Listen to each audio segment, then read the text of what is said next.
Hi everyone, welcome to week 3 of Nutrition 696S.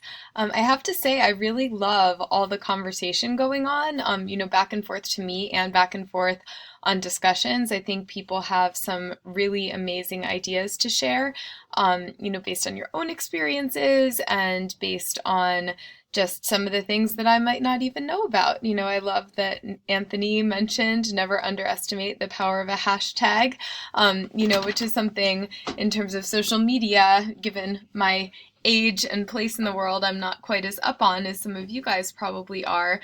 And then also, Elisa, giving some advice on, policy in Connecticut, and those are just two examples of things that go above and beyond, what I as instructor would be able to share in a discussion section. And so keep on communicating and collaborating, and we'll make sure that, you all have the feedback you need to make your projects great. I've also had some feedback from a couple of people that, based on the information you've gathered, your goals and objectives might need to shift a little bit. And that's just going to be sort of a fluid thing throughout the semester. So, if you start to realize that you're not necessarily on the right track, there's always the opportunity to pivot and change things to something a little different. So let's just always keep an open mind. Feel free to contact me in terms of how that might look in terms of your papers.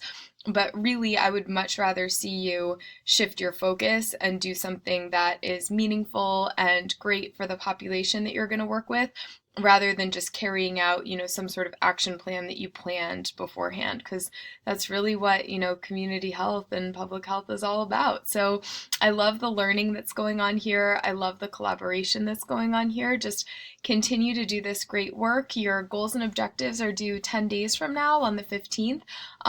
So feel free to get in touch if you need any help with that. And I really look forward to working with all of you over the next 10 days and then reading your goals and objectives. So good luck, everyone. And as always, feel free to get in touch if you have any questions or comments. Have a great week.